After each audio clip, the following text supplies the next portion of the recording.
한때 우리 사회에서 어용이란 말이 많이 쓰일 때가 있었습니다. 그 시기는 대략 신군부가 정권을 잡은 1980년대입니다. 어용이란 말은 본래 임금이 쓰신다는 뜻인데 그 당시는 권력에 영합해서 줏대 없이 행동하는 것을 낮잡아 이르는 말로 쓰였습니다. 정부에 아첨하는 언론을 어용언론, 기자를 어용기자, 학자는 어용학자, 권력에 기생하는 노조를 어용노조라고 했고 그 당시는 권력에 아부하는 어용목사, 어용승려, 어용신부도 있었습니다. 우리가 7월부터 묵상하는 예레미야에는 어용선지자가 등장합니다. 이 어용선지자들은 당시 남유다의 왕이 듣고 싶어 하는 이야기를 하나님의 말씀이라고 포장해서 선포했습니다. 그들이 하나님의 말씀이라고 선포한 것은 남유다는 절대 망하지 않는다는 것입니다. 남유다에는 하나님의 도성인 예루살렘이 있고 그 예루살렘에는 하나님의 성전이 있는데 어떻게 예루살렘이 망하겠냐는 겁니다. 아무리 불순종해도 또 하나님보다 주변 강대국을 더 의지해도 성전이 있는 한 남유다는 건재할 것이라고 선포했습니다. 소위 성전 불패 사상을 전한 겁니다. 신앙이 있든 없든 하나님을 진심으로 사랑하든 아니면 가면을 쓰고 있든 상관없어. 성전만 있으면 괜찮아. 그런 생각이었습니다. 이 어용 선지자들은 하나님의 말씀이라고 선포한 것이 있었으나 실상은 하나님의 말씀이 아니라 왕의 비위를 맞추기 위해서 지어낸 말들이었습니다.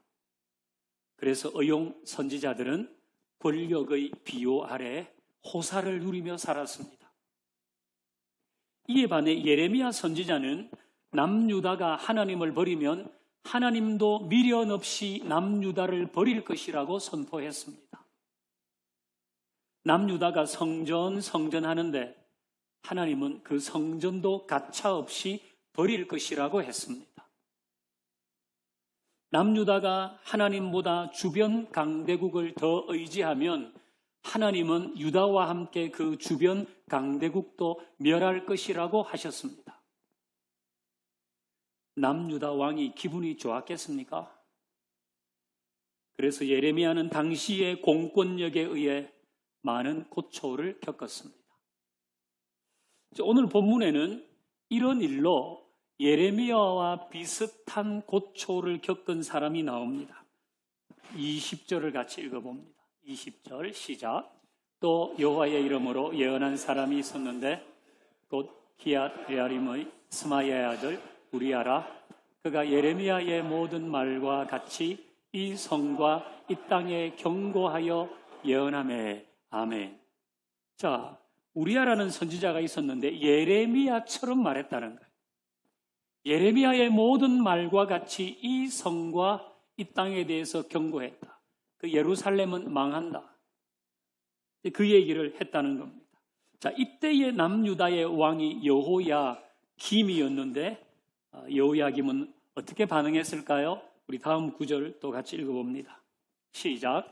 여호야김 왕과 그의 모든 용사와 모든 고관이 그의 말을 듣고서 왕이 그를 죽이려 하매 우리아가 그 말을 듣고 두려워 애굽으로 도망하여 간지라. 여호야김이 유다의 멸망을 선포한 우리아를 죽여야 된다. 이렇게 하자 우리아는 애굽으로 망명을 했습니다. 그럼 여호야김은 애굽으로 망명한 우리아를 포기했을까요? 우리 다음 구절도 읽습니다. 시작. 여호야김 왕이 사람을 애굽으로 보내되 곧 악보르의 아들 엘라닷과 몇 사람을 함께 애굽으로 보냈더니 여호야김은 애굽으로 망명한 우리아를 잡아오라고 특수부 검사들을 보냈습니다. 그 다음 구절도 있습니다. 시작. 그들이 우리아를 애굽에서 연행하여 여호야김 왕에게로 그를 데리고 오매 왕이 칼로 그를 죽이고 그의 시체를 평민의 묘지에 던지게 하니라. 아멘. 특수부 검사에 의해서 연행되어 온 우리아는 차명을 당합니다. 그 예레미야는 자신이 듣기에 거북한 말을 한 선지자를 죽였습니다. 우리아가 전한 남유다의 멸망은 불순종에 대한 하나님의 심판인데, 알량한 성전 불패 사상에 빠져있던 여호야김은 하나님의 말씀을 선포한 선지자를 죽여버렸습니다. 그러니까 여호야김은 하나님의 말씀 앞에서 자기를 죽여야 하는데 자기를 죽이지 않고 하나님의 말씀을 죽여버렸습니다. 그 하나님의 말씀을 듣고 자기를 쳐서 복종을 시켜야 되는데 하나님의 말씀을 죽여버렸습니다. 이것은 하나님에 대한 항거입니다. 결국 이 일로 여호야김은 바벨론으로 포로로 잡혀가는 수모를 당합니다. 자, 그런데 이 여호야김과는 정반대의 행동을 한 왕도 오늘 본문에 나오죠. 이제 우리 예레미야 26장 18절을 같이 읽습니다. 같이요. 시작. 유다의 왕 히스기야 시대에 모레셋 사람 미가가 유다의 모든 백성에게 예언하여 이르되, 만군의 여호와께서 이와 같이 말씀하셨느니라. 시온은 밭같이 경작지가 될 것이며 예루살렘은 돌무더기가 되며 이 성전의 산은 산당의 숲과 같이 되리라 하였으나. 자, 유다의 왕 히스기야가 나옵니다. 이 히스기야는 조금 전의 여호야김보다 선대왕입니다. 몇 대 선대왕이죠. 그 시대에는 미가라고 하는 선지자가 있었는데 이 미가도 예루살렘이 망할 것이라고 말했습니다. 시온은 밭같이 경작지가 될 것이다. 밭을 갈면 다 뒤집어 엎어지는 거 아닙니까? 예루살렘, 이 시온은 예루살렘의 다른 이름이거든요. 예루살렘이 그렇게 되어서 돌무더기가 될 것이다. 그리고 그 성전은 산당의 숲과 같이 될 것이다.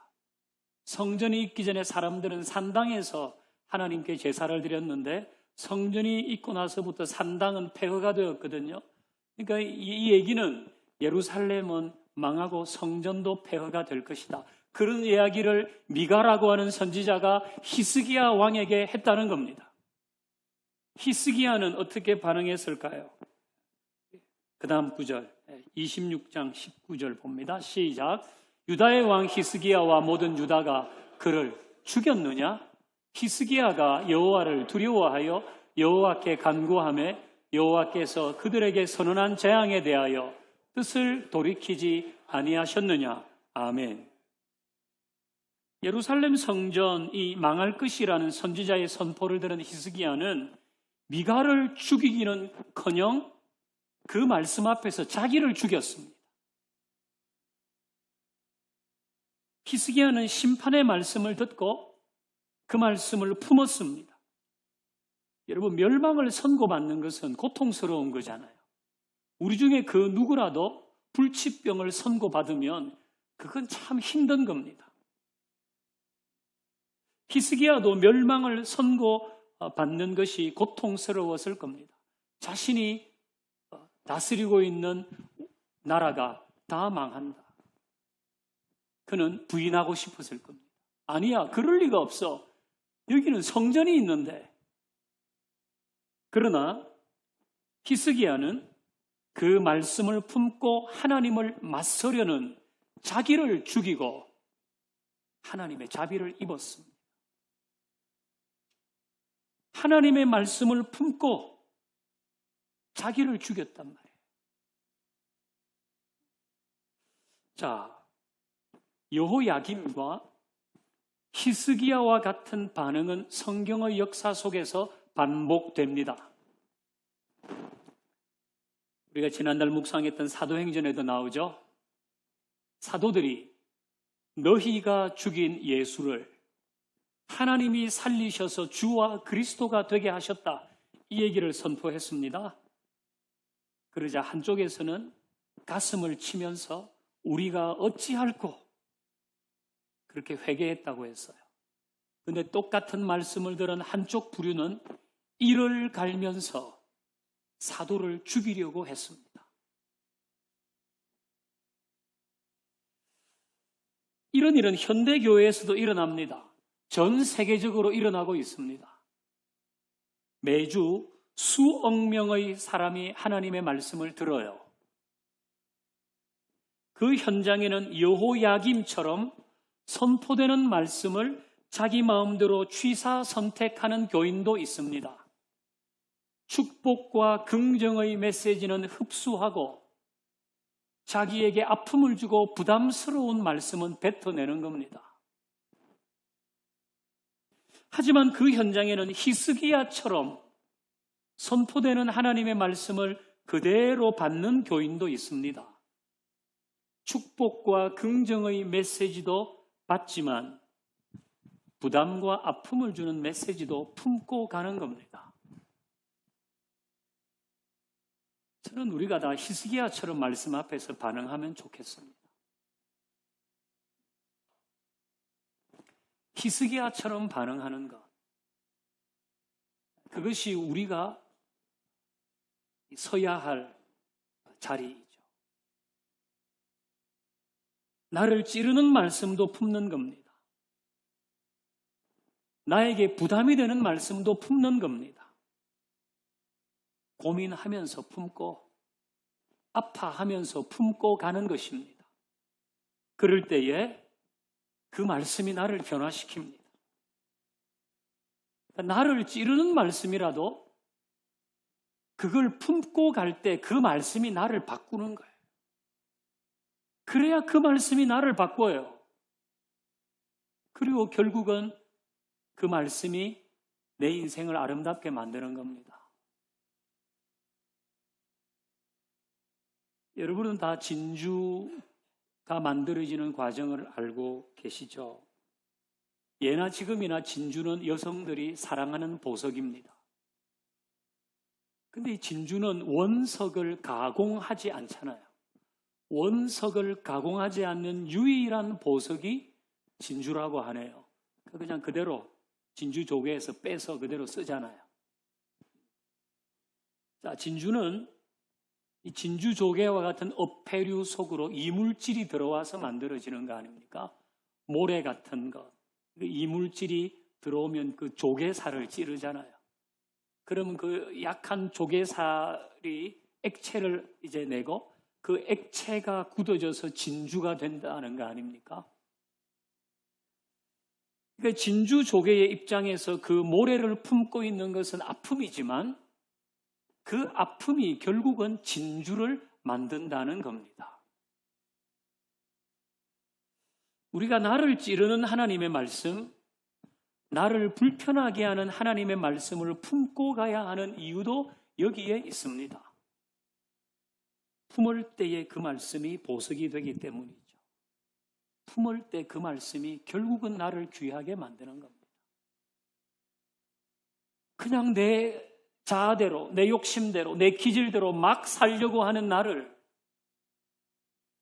부담스럽게 하는 그 말씀을 품고 갈 때 그건 아프지만은 그 말씀이 나를 귀한 존재로 만들어 간다는 겁니다.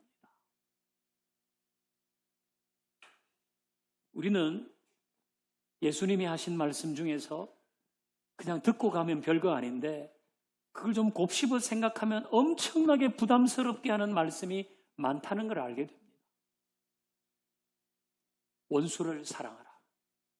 아니 그냥 원수는 모른 채 해라 이 정도면 되겠는데 사랑하라고 하니까 너희를 핍박하는 자를 위해서 기도해라. 너희를 핍박하는 자 그냥 가까이 하지 마라. 뭐 이 정도면 모르겠는데 그를 위해 기도하라는 겁니다. 이런 말씀은 우리를 찌르고 아프게 합니다. 자, 이 말씀을 들을 때 혹자는 하나님, 원수를 어떻게 사랑합니까? 그게 말이 됩니까? 맨날 나한테 해코지하고 뒷담화하는 사람을 위해서 축복하며 기도를 하라고요. 그걸 어떻게 합니까? 나는 못합니다. 이건 말씀을 뱉어내는 겁니다. 그러나 이 말씀을 품는 사람도 있습니다. 이 말씀을 품고 가려니까 아픕니다. 자꾸 나를 찔러요. 그 사람 볼 때마다 미워 죽겠는데 하나님은 사랑하라고 하니까 힘이 든 거예요. 얘가 아파요. 그래도 이 말씀을 끝까지 품으면 그 말씀이 내 속에서 익어가요. 그리고 그 말씀이 나를 바꿔요. 그리고 우리는 그 말씀에 순종하게 되죠. 그 아름다운 순종은 나도 아름답게 만드는 것입니다. 혹 여러분 중에는 말씀이 나를 찌르는 것, 이런 건 나는 잘 모르겠는데, 말씀이 나에게 아픔을 줘, 이런 걸 잘 모르겠다는 사람은 세 가지 중에 한 가지입니다. 첫 번째는 그 삶이 예수님처럼 완전하든지, 아니면 귀에 자동 개폐 장치가 달려 있는 거예요.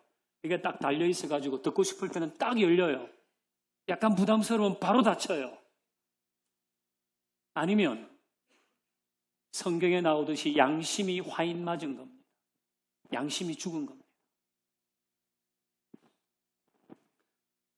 저는 우리 중에 누구도 양심이 죽은 사람이 없길 바라고 귀에 자동 개폐 장치가 붙었으면 떼내기를 바랍니다.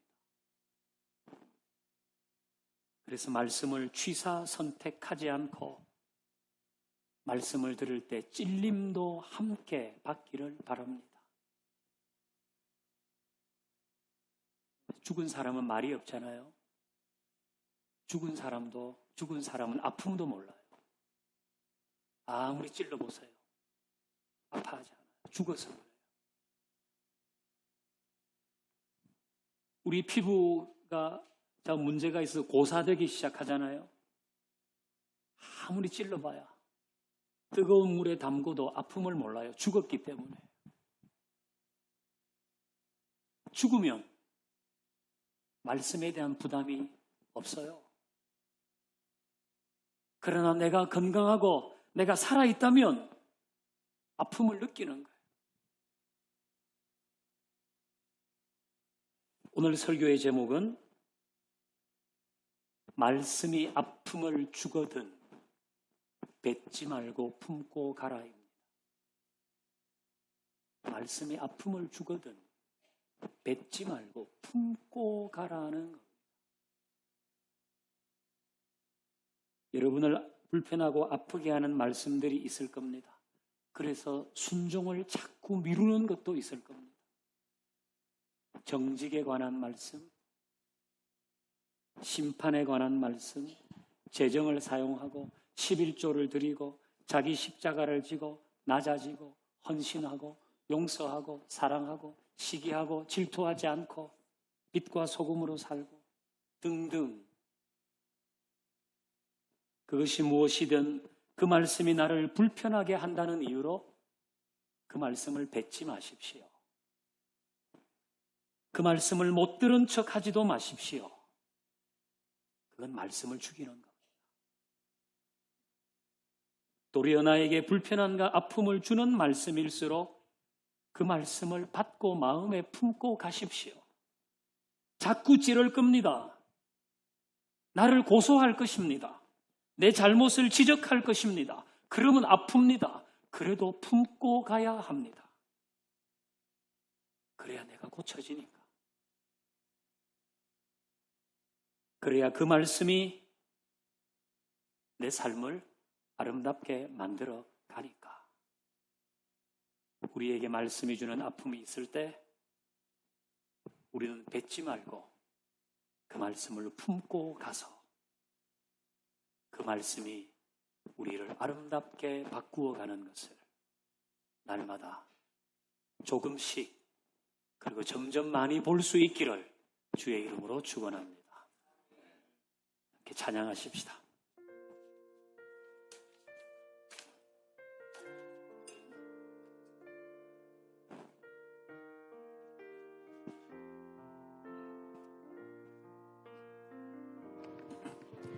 말씀 앞에서 경외함으로 주께 홀로 섭니다. 생명의 말씀 읽고 순종해 주를 예배합니다. 기록된 말씀 힘이 있어서 진리로 우리 거룩해 하며 거룩한 말씀 세세 영원히 복음이 되어 말씀하시네. 하나님 말씀에 두려워 떠는 자, 그 말씀에 생명을 거는 자, 한 사람 찾으시는 주님의 약속을 믿어. 하나님 말씀에 운명을 거는 자, 순종하며 주 따라가는 자, 영원한 하나님 나라 이어갈 주의 교회여.